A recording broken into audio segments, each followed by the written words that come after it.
পরীর জাদুর সোনার মুরগি ঘর। অনেকদিন আগে একটা গ্রামে ঈশিতা নামের ছোট্ট একটা মেয়ে বাস করত। ঈশিতা ওর বাবা মায়ের সঙ্গে মেলায় ঘুরতে আসে, কিন্তু মেলায় সেদিন অনেক ভিড় থাকায় ঈশিতা ওর বাবা মায়ের থেকে আলাদা হয়ে যায়। আর তখনই হঠাৎ করে মেলায় একটা গন্ডগোল লেগে যায়। সবাই মারামারি করতে করতে বিশৃঙ্খল হয়ে পড়ে। সবাই সবার মতো ছোটাছুটি করতে থাকে। সেই ছোটাছুটির মধ্যে ছোট্ট ঈশিতা হারিয়ে যায়। এদিকে ওর বাবা মা ওকে খুঁজতে থাকে। ঈশিতা হাঁটতে হাঁটতে মেলা থেকে দূরে একটা রাস্তায় চলে আসে, যেখানে কিনা আশেপাশে কেউ ছিল না। ওর সঙ্গে তখন একটা দুষ্টু লোকের দেখা হয়, যে কিনা ঈশিতাকে সেখান থেকে চুরি করে নিয়ে বিক্রি করে দেয় শহরে। হ্যাঁ হ্যাঁ হ্যাঁ, আমি আব্বুর কাছে যাব, আমি আম্মুর কাছে যাব। আমাকে কোথায় এনেছেন? আমার আব্বু কোথায়? হ্যাঁ হ্যাঁ হ্যাঁ, আমার আম্মু কোথায়? এই মেয়ে, চুপ করো। তোমাকে আমি কিনে নিয়েছি, এখন থেকে তুমি আমার বাড়িতে কাজ করবে। তুমি একটা কাজের মেয়ে, বুঝলে? হ্যাঁ হ্যাঁ, না না, আমি আমার বাবা মায়ের অনেক আদরের। আমাকে আমার আম্মু একটা কাজও করতে দেয় না। আমি কোনো কাজ করব না, আমি বাড়ি যাব। আম্মুর কাছে যাব। এই মেয়ে, চুপ করো। আর একটা কথা বললে এমন মার মারবো যে মুখ দিয়ে আর কান্না বেরোবে না। চুপ করো বলছি। ঈশিতা তবুও কাঁদতে থাকে। তখন সেই বাড়ির মালকিন ঈশিতাকে জোরে জোরে মারতে থাকে। হ্যাঁ, লাগছে লাগছে, লাগছে। আমাকে মারবেন না। আব্বু আম্মু তোমরা কোথায়?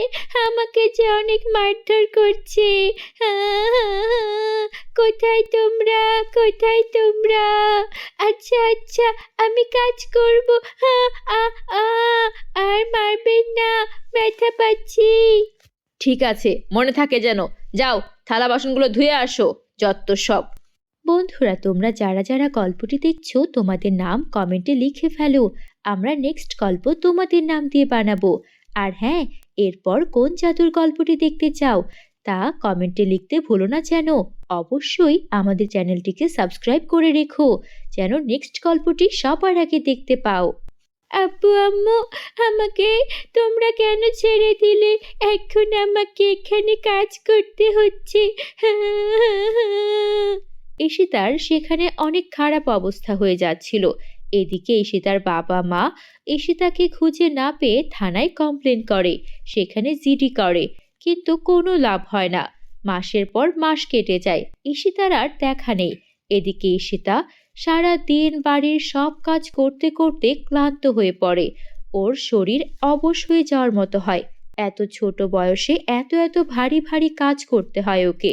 আর কাজ যদি একটু গড়বড় হয়, তাহলে মালকিন ওকে ইচ্ছে মতো মারতে থাকে। না, এই মেয়েটাকে দিয়ে আর কাজ হচ্ছে না। এমন একটা ছোট মেয়েকে নিয়ে এসেছি, এটাকে কিনে আমার লস হয়ে গেছে। এটাকে আর আমার বাড়িতে রেখে কোনো লাভ হবে না। এই মেয়েটাকে নিয়ে একটা জঙ্গলে ছেড়ে দিয়ে আসবো। এই মেয়েটাকে নিয়ে আমার আর কোনো কাজ নেই। জঙ্গলের বাঘ ভাল্লুক খেয়ে ফেলবে সেই ভালো। একে আবার ছেড়ে দিলে এর বাবা মা খুঁজে পেলে আমার নামে কেস করে দেবে। এই ভেবে ওই বাড়ির মালকিন ঈশিতাকে একটা বস্তায় ভরে জঙ্গলে নিয়ে ফেলে দিয়ে আসে।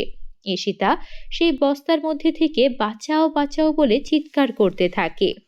কে আছো? আমাকে এই বস্তা থেকে উদ্ধার করো।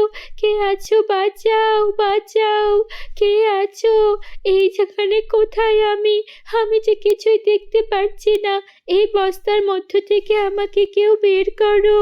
কে আছো? তখনই ওই জঙ্গলের ওপর দিয়ে একটা পরী উড়ে যাচ্ছিল। পরীর নজর পড়ে ঈশিতার ওপর।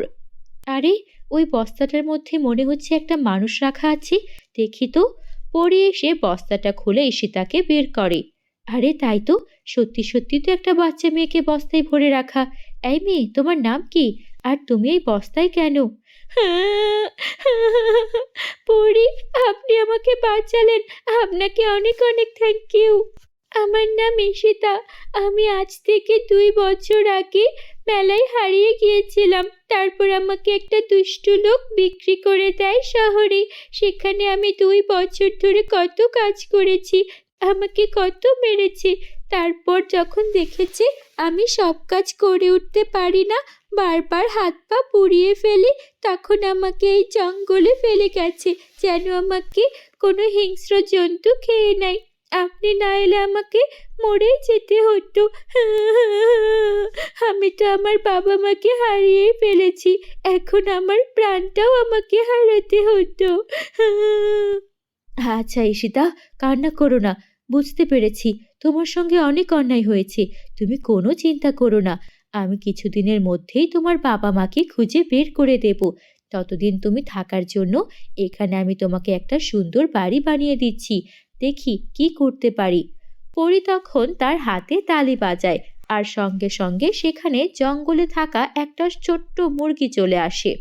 পরি মুরগিটার উপর জাদু করে, সঙ্গে সঙ্গে মুরগিটা একটা বিশাল বড় সোনার মুরগি হয়ে যায়, আর সেটার ভেতরে একটা ঘর তৈরি হয়ে যায়। তুমি এই ঘরের ভেতরে প্রবেশ করো, এই ঘরের ভেতরে তুমি নিরাপদ থাকবে। কোনো বিপদ হলে এই মুরগিটা তোমাকে নিয়ে পালাবে, তাহলে তোমার আর কোনো বিপদ হবে না। ততদিনে আমি তোমার বাবা মাকে খুঁজে বের করি। ঘরে প্রবেশ করে দেখো তোমার প্রয়োজনীয় সবকিছু আছে কিনা। ঈশিতা পরীর কথা মতো সেই জাদুর সোনার মুরগি ঘরে প্রবেশ করে, আর ভেতরে যা দেখে, দেখে ওর চোখ ছানা পড়া হয়ে যায়। পুরো ঘরটা সোনা দিয়ে সাজানো ছিল, ভেতরে ছিল সোনার আসবাবপত্র আর অনেক সুস্বাদু সব খাবার। তার উপরে ঘুমানোর জন্য সুন্দর খাটের ব্যবস্থাও ছিল। ঈশিতা তখন পরীকে বলে, পরী, এটার ভেতরে তো অনেক সুন্দর সব কিছু, এখানে থাকতে আমার কোনো সমস্যা হবে না। এত সুস্বাদু খাবার যে আমি কত বছর খাই না, এটা আমি সব খাবো। আপনাকে অনেক ধন্যবাদ। আপনি প্লিজ আমার বাবা মাকে খুঁজে এনে দিন। তারপর পরী জাদু করে ঈশিতার একটা ছবি নিয়ে বেরিয়ে পড়ে পুরো গ্রামে গ্রামে খুঁজে ঈশিতার বাবা মাকে বের করতে। অবশেষে তারা খুঁজতে খুঁজতে আরো কয়েকজন পরীকে সাথে নেয়। সবাই মিলে খুঁজে অবশেষে ঈশিতার বাবা মাকে পেয়ে যায়। আপনারাই তাহলে ঈশিতার বাবা মা? আমরা ঈশিতাকে দক্ষিণের জঙ্গলে একটা জাদুর সোনার মুরগির ঘরে রেখে এসেছি। চলুন চলুন। তারপর পরীরা ঈশিতার বাবা মাকে নিয়ে আসে, আর ঈশিতাকে তখন ওর বাবা মায়ের হাতে তুলে দেয়। আপনাদের মেয়ে অনেক কষ্ট সহ্য করেছে, আপনাদের মেয়ের জন্য শুভকামনা। আর আমার পক্ষ থেকে এই জাদুর সোনার মুরগির ঘরটা আপনাদের সঙ্গে সারা জীবন থাকবে। এই বলে পরী সেখান থেকে উড়ে চলে যায়, আর ঈশিতা ওর বাবা মাকে পেয়ে বাকিটা জীবন জাদুর সোনার মুরগির ঘরে অনেক সুখে শান্তিতে কাটাতে থাকে। বন্ধুরা, গল্পটি কেমন লাগলো? ভালো লাগলে একটা লাইক করে দিও, আর আমাদের চ্যানেলটিকে সাবস্ক্রাইব করতে ভুলো না যেন। Bye bye.